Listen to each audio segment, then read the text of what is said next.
Hello there. Pull up a chair. Make yourself comfortable. If you're listening to this, chances are you or someone you love dearly might be standing at a crossroads, thinking about the future, about care, about places like the one I call home now. I'm 84 years young, as they say, though some days feel much older than others. I've seen a fair bit in my time, learned a lot of lessons, some the easy way, many the hard way. And one of the hardest? It's admitting to myself, and now to you, that moving into this nursing home is one of the biggest regrets of my later life. Now, don't get me wrong. When the idea first came up from my children, bless their hearts, they meant well. It sounded sensible, logical even. A place where I wouldn't have to worry about cooking, cleaning, stairs, or being alone if something happened. They painted a picture of community, activities, constant care, a safe harbor for my twilight years. I believed them. I wanted to believe them. But the reality, my friend, the day-to-day truth of living here, it's far removed from that brochure image. It's not just about having a roof over your head and meals provided. It changes the very fabric of who you are. I know many people face this decision. Maybe you feel the pressure, the exhaustion of caregiving, or the fear of being alone. Maybe you think it's the only option left. Before you take that step, or help someone else take it, I want to share what life is really like on the inside. These are the hard truths, the things I desperately wish someone had sat me down and told me honestly before I signed those papers and gave away the keys to my old life. Stick with me through these 8 points. Some might surprise you, some might confirm your fears, but knowing them might help you make a choice you won't regret later. Because once you're in, getting out isn't nearly as simple as walking in. Truth 1. The shocking loss of everyday independence. The first thing that hit me harder than I ever expected wasn't the bland food or the shared bathroom. It was the sudden, almost brutal loss of control over the tiny, everyday things that make up a life. My life. Think about your day. When do you like to wake up? Have your first cup of coffee? Maybe you enjoy puttering in the kitchen, making your own breakfast just the way you like it. Perhaps you decide on a whim to step outside for some fresh air or read the newspaper in your favorite chair. These little rituals, these small choices, they're the threads that weave the tapestry of your day. Here, that tapestry is unraveled. Your day runs on their schedule, not yours. Wake-up time is set. Breakfast is served at a specific hour, whether you're hungry or not. Lunch follows, then dinner. Lights out often has a designated time too. Activities are scheduled. Bingo at 2, music hour at 4, whether they interest you or not. Want to go for a simple walk outside? You might need to ask permission. You'll likely have to wait until a staff member is free to accompany you, even if it's just down the path. Cooking? Forget it. Cleaning your own small space? Not usually allowed. Even deciding what to wear can sometimes feel dictated by what's easiest for the staff helping you. I remember vividly that first week, waking up in this strange bed, in this unfamiliar room. My first instinct was to get up, shuffle to the kitchen in my worn slippers, and put the kettle on. Then it hit me like a cold wave. There was no kettle, no kitchen that was mine. Just 4 walls, a call button, and the dawning realization that my time, my choices, my life was no longer fully my own. It felt like being a child again, but without the joy, just the rules. You adapt, of course. You have to. You stop asking, you learn to wait, you fit in. But every time you bite your tongue, every time you follow a schedule that feels foreign, a little piece of you slips away. That independence you spent a lifetime building, it vanishes faster than you can imagine. Truth 2. The profound loneliness, even when surrounded by people. It sounds strange, doesn't it? To feel lonely when you're living in a building full of people, but it's one of the most common and most painful realities here. When I moved in, my daughter promised weekly visits. My grandkids said they'd pop by after school, and in the beginning, they did. Those visits were like lifelines, precious connections back to the world I knew, the life I missed. But life happens. Out there, the world keeps spinning. Jobs get demanding, kids have activities, partners need attention, holidays get complicated. Slowly, inevitably, the visits become less frequent. The weekly visit turns into a bi-weekly phone call. The quick pop-by becomes a rushed hello during a major holiday if plans don't change last minute. You try to understand. You really do. You tell yourself they're busy, they love you, of course they do. But there's this gnawing feeling, a feeling of being left behind, forgotten. You see it in the eyes of the other residents too, sitting in the common room, watching the door, hoping today's the day someone remembers them, and making deep connections inside the home. It's harder than you'd think. Yes, there are communal meals and scheduled activities, but forced proximity doesn't automatically create friendship. People come from different backgrounds, have different interests, different cognitive abilities. Many are dealing with their own pain, loss, and confusion. Genuine, heartfelt connection, it can be rare. I remember sitting by my window one rainy Tuesday afternoon, watching the cars go by on the main road, each one carrying people living their lives, going to work, picking up groceries, meeting friends for lunch. And I felt this overwhelming sense of isolation, like I was watching life through a thick pane of glass, unable to touch it, unable to participate, surrounded by dozens, yet feeling utterly alone. So, if you're thinking this move means constant companionship, be prepared. Loneliness in a crowd is a particularly sharp kind of ache. Truth 3. Losing your sense of purpose and feeling useless. Before I came here, I had things to do. Maybe not big, world-changing things, but things that mattered to me. Tending my little garden, balancing my checkbook, cooking Sunday dinner for whoever dropped by, even just keeping my small house tidy. These tasks, these responsibilities, they gave my day's structure. They gave me a reason to get out of bed. They gave me a sense of purpose. Here, that purpose evaporated almost overnight. Meals appear. Cleaning happens around you. There are no bills to manage, except the big one for being here. No garden to weed, no repairs to figure out. The very things that might have felt like chores before, you suddenly realize were anchors, keeping you grounded, making you feel useful, needed. At first, maybe it feels like a relief. Finally, you think, I can just relax. But relaxation, day after day, week after week, with nothing to strive for, nothing to achieve, nothing to contribute. It morphs into boredom, then apathy, then a creeping sense of uselessness. I see it all around me.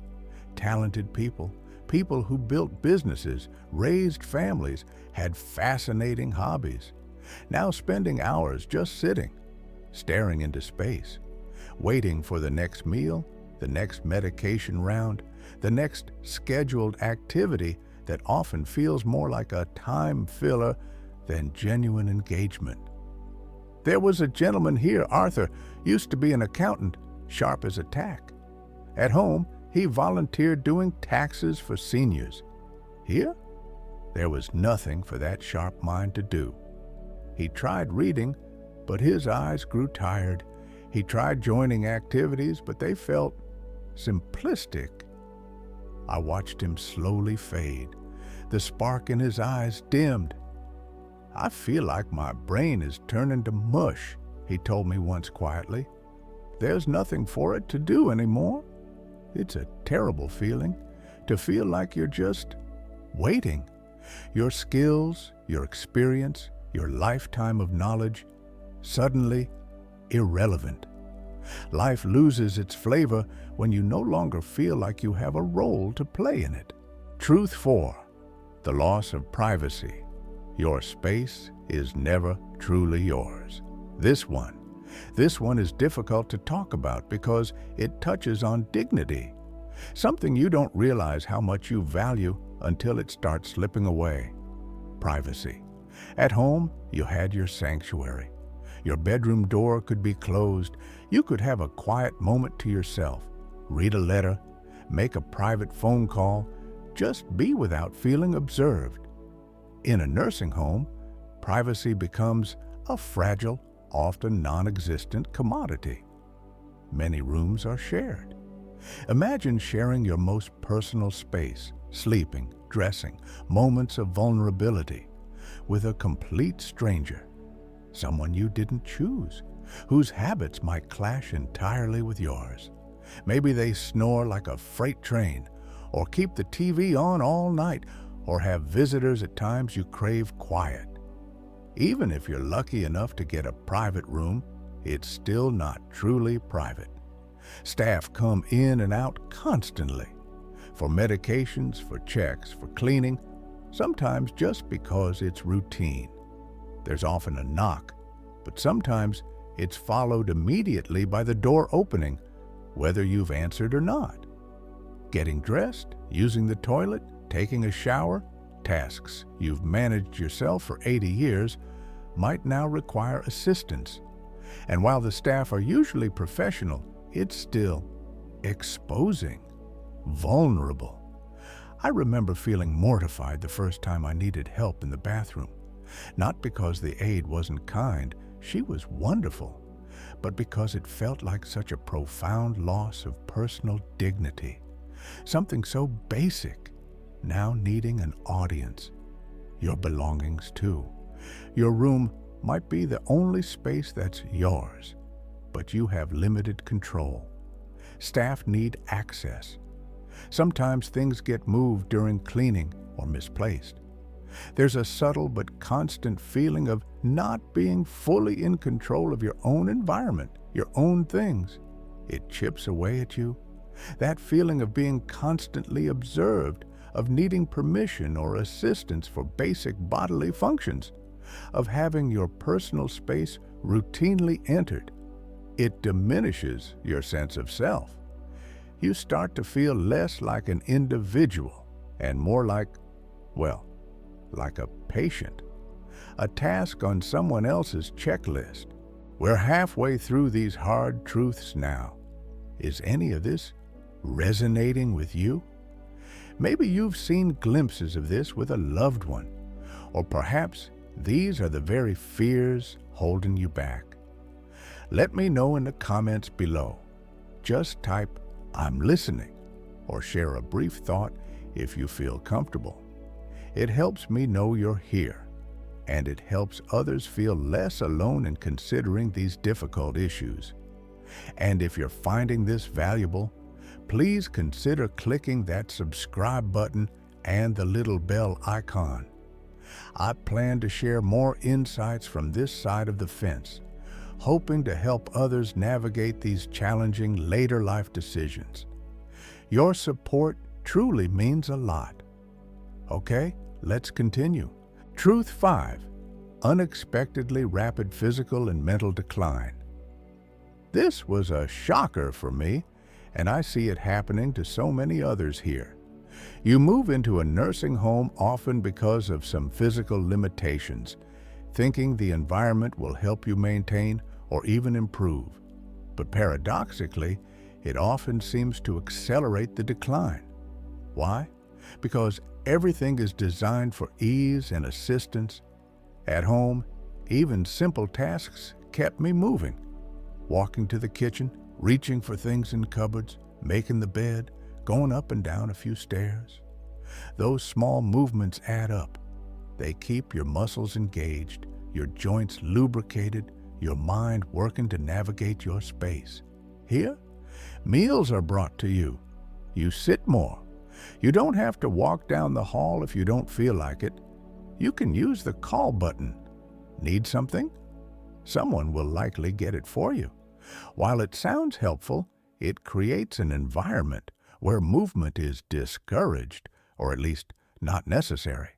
And you know the old saying, use it or lose it. It applies tenfold here. I noticed my own strength waning much faster than before I moved in. Stairs became daunting, then just walking down the corridor felt tiring. Getting up from a chair required more effort. The less I did, the less I could do. It's a vicious cycle. I saw it happen to my friend Martha. She came in walking with just a cane, quite sprightly for her 88 years.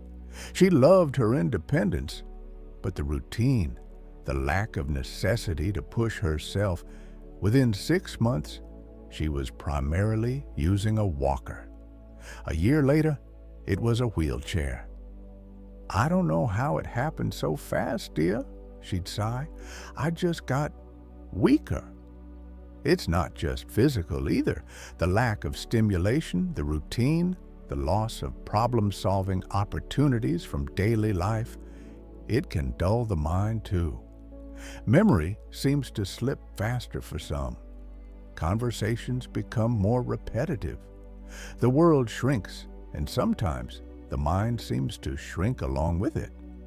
You move in seeking care, but sometimes the very nature of that care contributes to a faster decline than if you'd found ways to stay active and engaged in your own home. Truth 6. The varying and sometimes worrying quality of care. Now, this is a delicate point because there are many dedicated, wonderful people working in nursing homes. Angels, truly. But the system itself, it often puts residents in a vulnerable position due to issues beyond any single caregiver's control. The quality of care you receive can vary dramatically, not just from one facility to another, but sometimes from shift to shift within the same facility. One of the biggest problems you hear about and often experience is understaffing. There simply aren't enough hands on deck. This means longer waits when you press that call button for help. Sometimes dangerously long if it's an urgent need. It means caregivers are rushed. They might have only a few minutes for each resident, barely enough time for the essential task, let alone a kind word, a moment of real connection, or noticing something subtle that might be wrong. You can feel like just a task on a list. Get Mrs. Gable dressed. Give Mr. Chin his meds. There's little time for the person. Needs can get overlooked. Maybe a small sore isn't noticed until it becomes a big problem. Maybe your specific dietary need gets mixed up. Maybe you mention a concern, but the rushed staff member forgets to pass it on. High turnover rates among staff are also common. This means inconsistency.